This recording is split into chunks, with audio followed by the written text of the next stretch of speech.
क्या आपके political views left wing या राइट विंग है?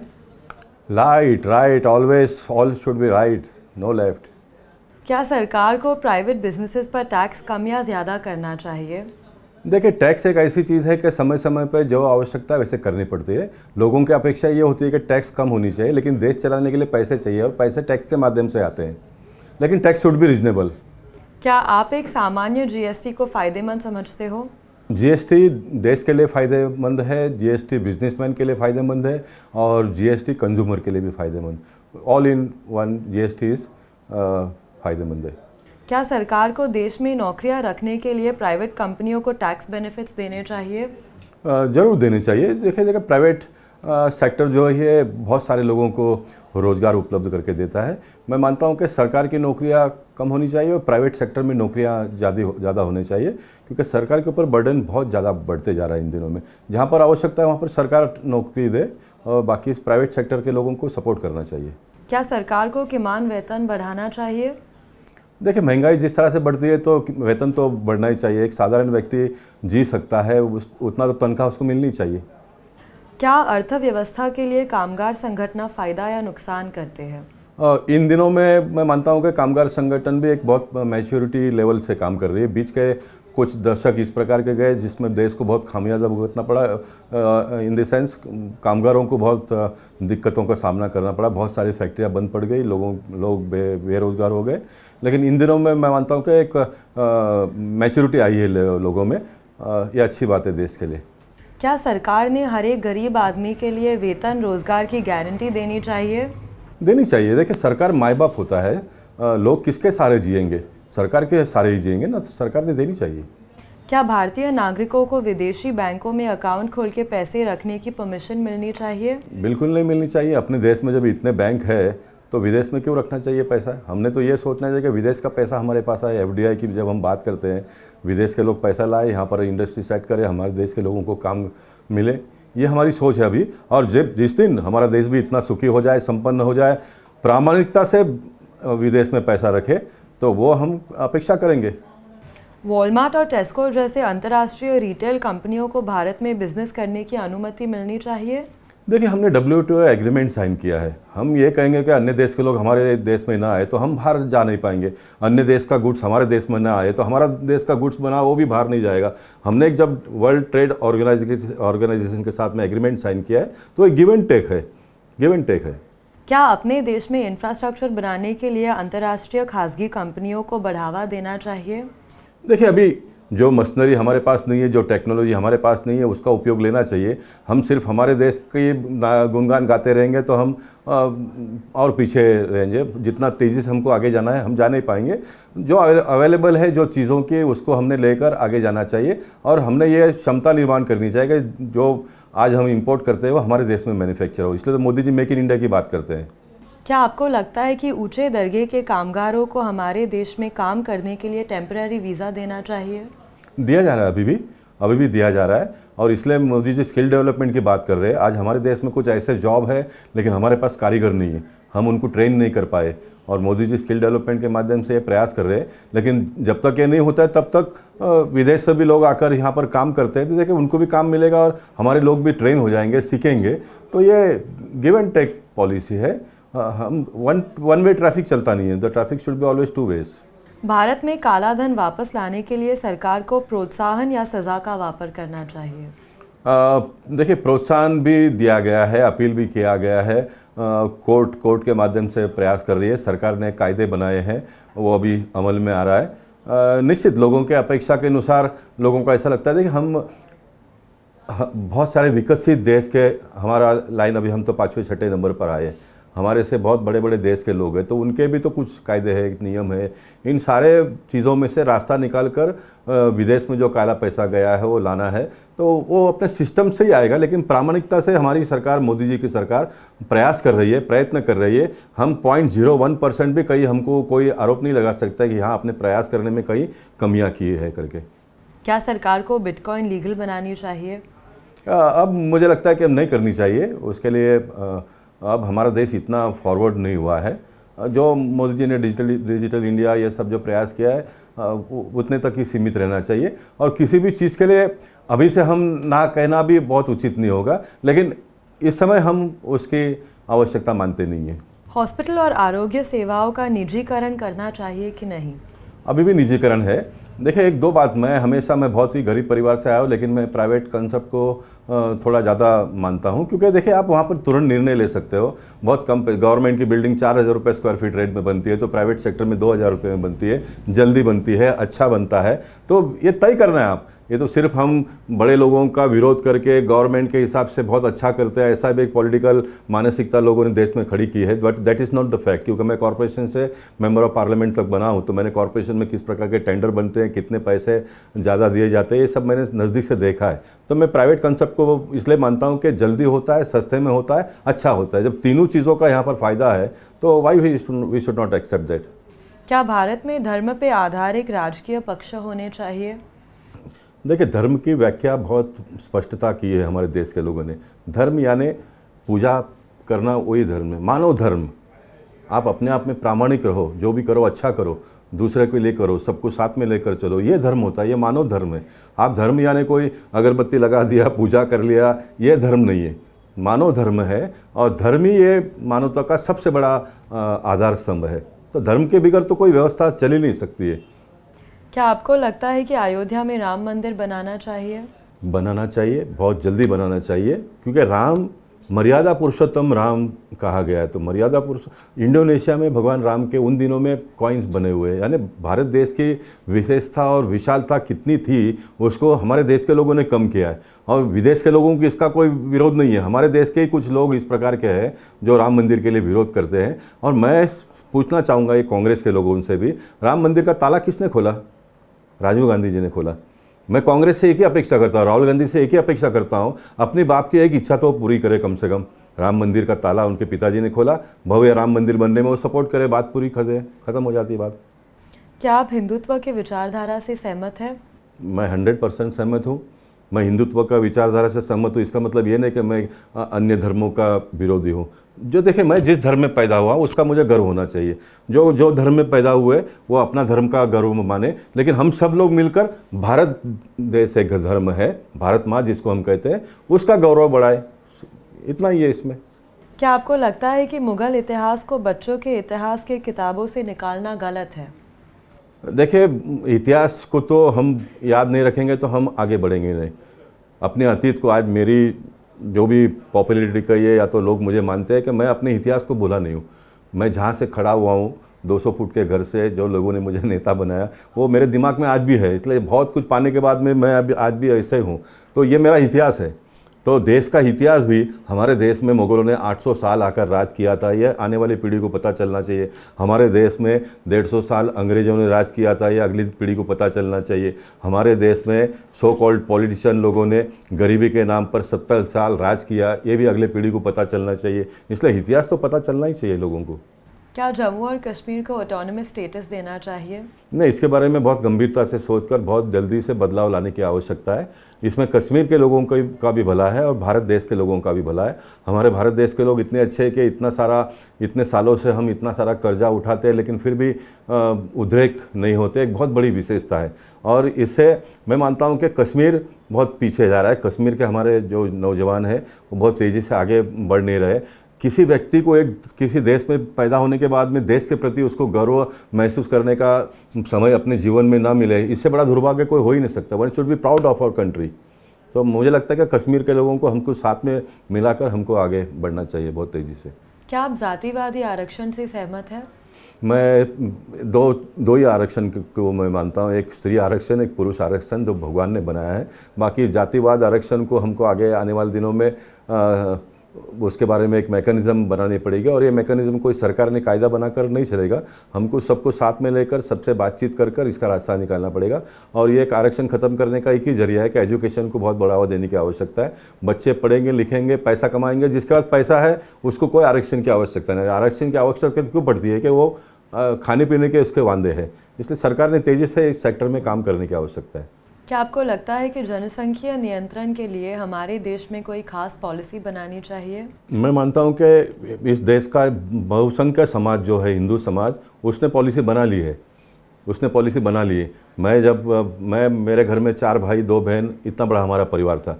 मेरी शादी हो गई, मैं 2 बच्चे में रुक गया हूँ। मेरा लड़के का शादी हो गया, अभी उसको 6 साल की बच्ची है, अभी वो एक पे ही रुका है। तो ये हिंदू समाज ने ही पॉलिसी बना लिया है, गवर्नमेंट ने बनाई है, लेकिन हिंदू समाज ने एक पॉलिसी बना लिया है। लेकिन एक बात को हमको मान लेना पड़ेगा, देखिए मेडिकल साइंस ने बहुत बड़ा काम किया अपने देश में।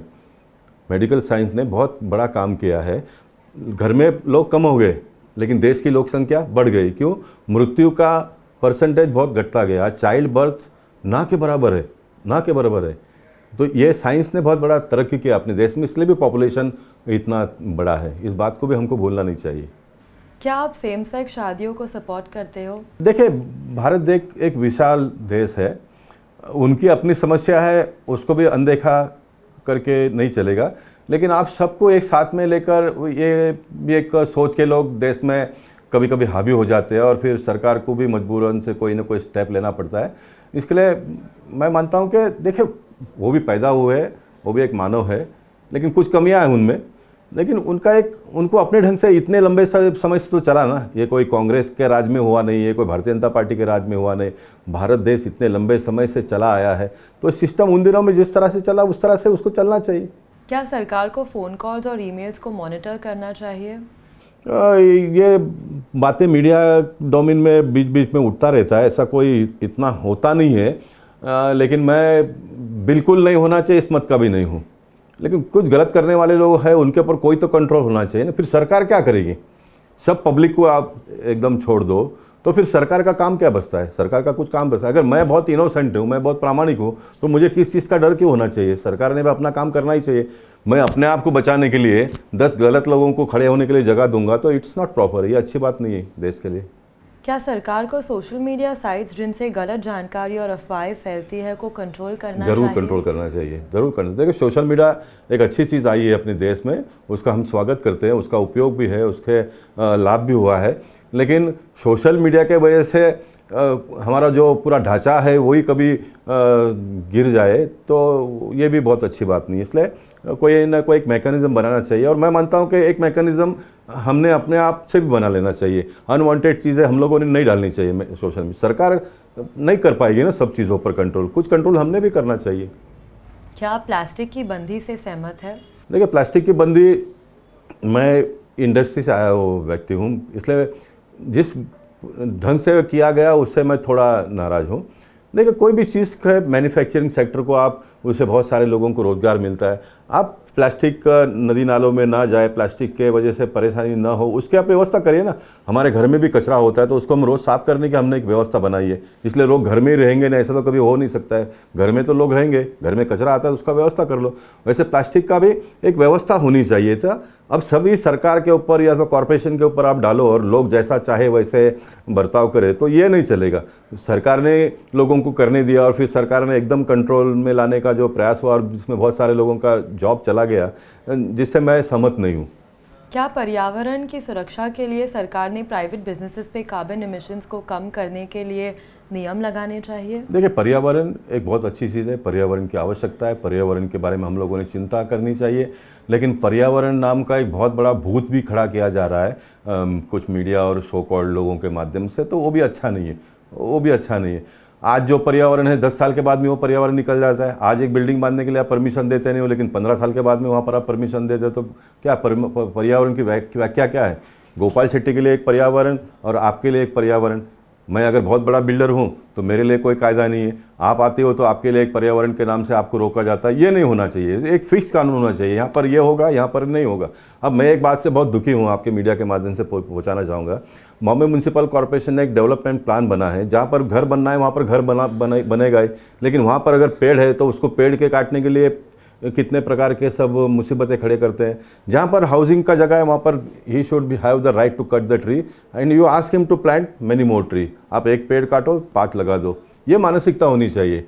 आज एक पेड़ काटने के लिए उसको कितने पैसे इधर उधर सब खर्चा करना पड़ता है, टाइम का वेस्ट होना मांगता है। इसलिए मुंबई जैसे शहर में रियल इस्टेट हाउसिंग सेक्टर इतना महंगा होते जा रहा है, ये सब अनवांटेड चीज़ों के लिए।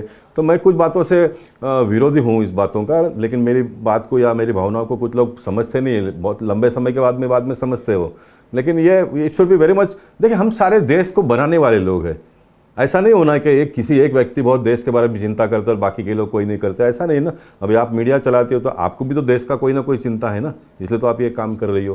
तो we are all one, we should work one, एक होकर काम करना चाहिए सबने। क्या भारतीय सेना पर किए खर्च कम करने चाहिए या बढ़ाने चाहिए? देखिए, जितनी आवश्यकता है उतनी करनी चाहिए, क्योंकि इतना बड़ा देश है। आज हमारे दुश्मन भी, जब हम जितना तेज़ी से प्रगति की ओर बढ़ेंगे तो हमारे दुश्मन भी उतने बड़े होने वाले हैं। और ये सब एक रचा हुआ काम है, ये बहुत जल्दी लोगों को समझ में नहीं आएगा। कोई भी देश ये नहीं चाहेगा कि भारत बहुत तेज़ी से आगे बढ़े, इसलिए पाकिस्तान जो करता है, पाकिस्तान अपने ढंग से नहीं करता है, पाकिस्तान से करवाया जा रहा है, पाकिस्तान से करवाया जा रहा है। तो संकटों को देखते हुए, देश जितनी तेज़ी से आगे बढ़ रहा है उसको देखते हुए हमारा डिफेंस सेक्टर बहुत मजबूत होना बहुत ज़रूरी है, बहुत ज़रूरी है। क्या चीन के प्रभाव के खिलाफ भारत को और कोई कार्रवाई लेनी चाहिए? देखिए, मोदी जी ने परसों एक बहुत अच्छी बात बताई कि भूल जाइए पाकिस्तान को, हम आगे बढ़ेंगे। Why we should waste our energy on Pakistan के बारे में रोज़ सोच कर। चाइना ने क्या किया? चाइना ने यही किया ना। चाइना जितना तेज़ी से आगे बढ़ गया, वो तेज़ी का रफ्तार उसने आगे चलाए रखा। हमको भी वही लाइन पर जाना पड़ेगा। हमको प्रगति के ऊपर भी 75% कॉन्सेंट्रेशन करना पड़ेगा।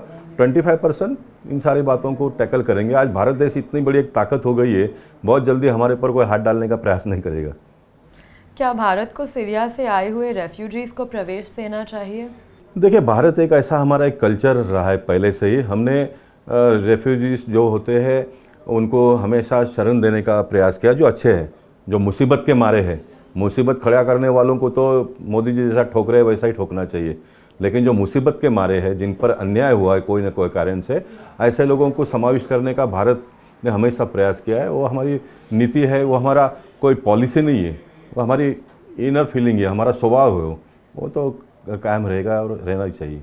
क्या भारतीय सेना ने महिलाओं को युद्ध में शामिल होने की अनुमति देनी चाहिए? महिलाएं युद्ध में अभी शामिल हुई है, कैप्टन हुई है, गर्व लगता है हमको भी।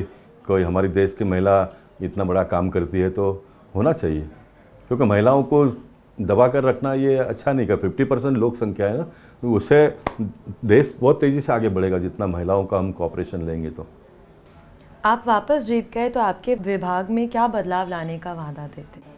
देखिए, मेरा 27-28 साल हो गए मुझे कॉरपोरेशन से लेकर मेंबर ऑफ पार्लियामेंट तक। तो मेरा जो इतना लंबा अनुभव है, जो स्टडी मैंने किया है सभी रूल्स रेगुलेशंस के, तो मुझे लगता है कि हाउसिंग सेक्टर में मैंने ज़्यादा काम करना चाहिए।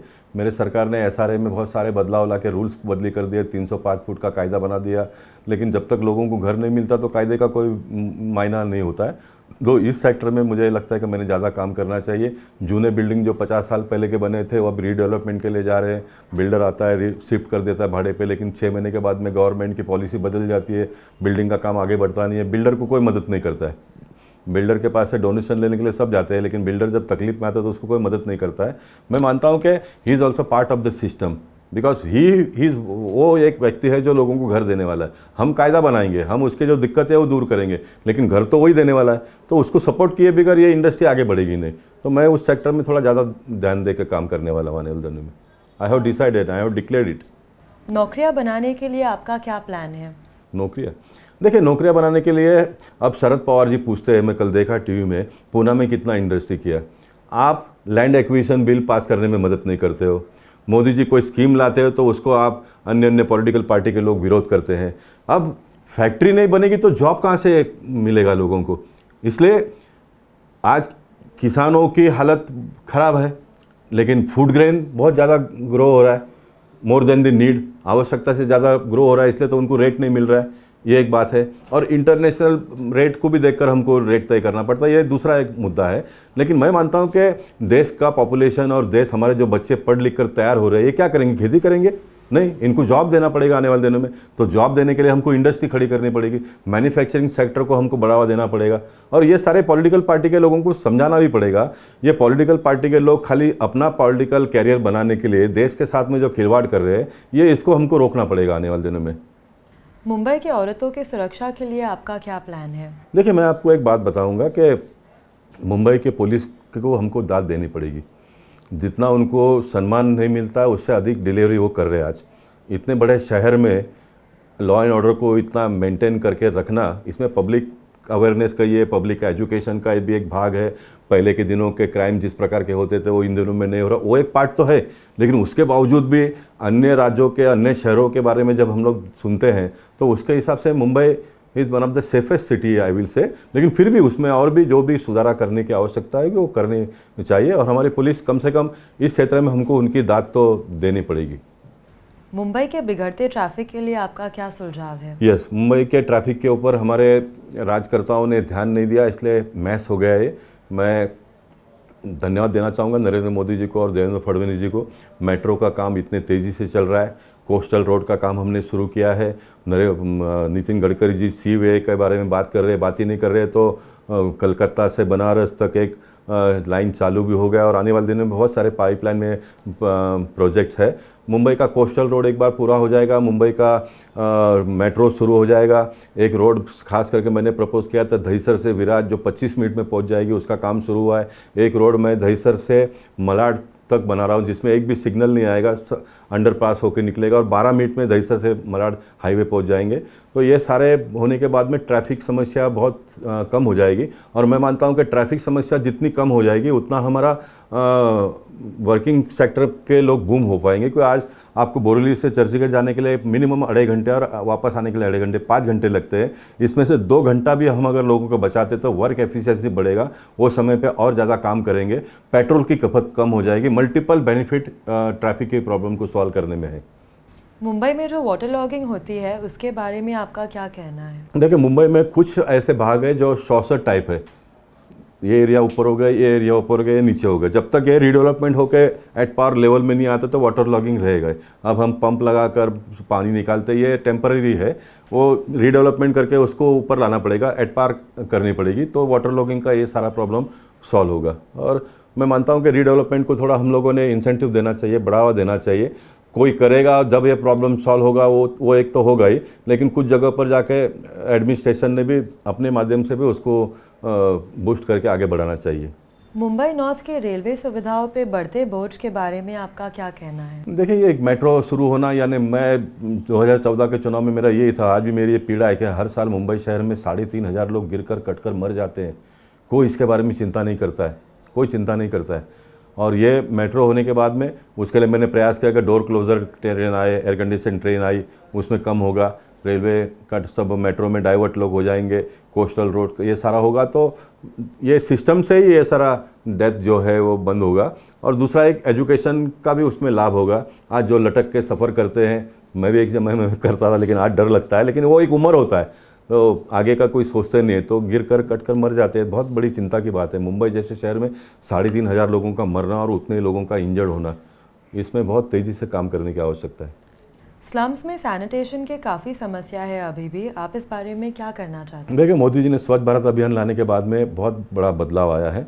जगह जगह पर टॉयलेट बनी है, अभी भी 100% हुआ, इस बात का मैं दावा नहीं करता हूं, लेकिन एक बात तो बहुत गर्व से कहना चाहूँगा कि मैं कॉरपोरेशन में जब काम करता तो म्यूनसिपल कॉलोनी में एक 82 ईयर्स का व्यक्ति बीमार हो गया, तो उसको सीवर लाइन उसने डाल के टॉयलेट घर में बनाई, तो म्यूनसिपालिटी ने जाकर तोड़ा उसको। मैंने बहुत स्टैंडिंग कमेटी में फाइट किया था, लेकिन एक प्रधानमंत्री देश में आते हैं, वो देश का कायदा बनाते हैं। आज म्यूनसिपालिटी 12,000 रुपये टॉयलेट बनाने के लिए पैसा देती है। एक समय था तो परमिशन नहीं मिलता था आपको, आज पैसे मिल रहे हैं। ये बदलाव है।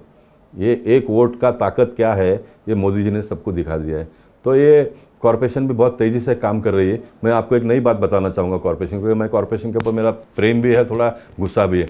इंदौर जैसे सिटी को दूसरी बार तीसरी बार स्वच्छ भारत अभियान का पुरस्कार मिला, बॉम्बे म्यूनसिपल कॉरपोरेशन को नहीं मिला। तो इन्होंने देखा क्या हमारे में और उनमें क्या कमियां हैं। तो सिर्फ मुंबई शहर में भी आप देखेंगे जगह जगह पर दीवारों पर पेंटिंग करना शुरू किया है कॉरपोरेशन ने। कितना अच्छा लुक आता है, कितना लगता है ये मेरी कॉरपोरेशन है। लोगों को लगता है मेरी मुंबई महानगर पालिका इतना अच्छा काम करती है। तो ये बदलाव है, ये करना चाहिए। ना तो हमारे इतना रिच कॉरपोरेशन होते हुए फुटपाथ पर लादी लगाओ, हर साल कॉन्ट्रैक्टर के लोग उसको तोड़ते हैं, फिर वापस स्टैंडिंग कमेटी में पैसा पास होता है, फिर लादी लगता है। यही काम किया हम लोगों ने। शहर स्वच्छ कैसा हो, शहर का चेहरा मोहरा कैसा बदली हो, इसके ऊपर कभी ध्यान दिया ही नहीं हम लोगों ने। अब दिया जा रहा है, ये अच्छी बात है। और ये मोदी मॉनिटरिंग कर रहे हैं दिल्ली से। आपकी जानकारी के लिए आपके टीवी के माध्यम से मैं लोगों को बताना चाहता हूँ, दिल्ली से लोग आते हैं, देखते हैं, मॉनिटरिंग करते हैं, कमियाँ बताते हैं, और इसलिए सब हो रहा है ये।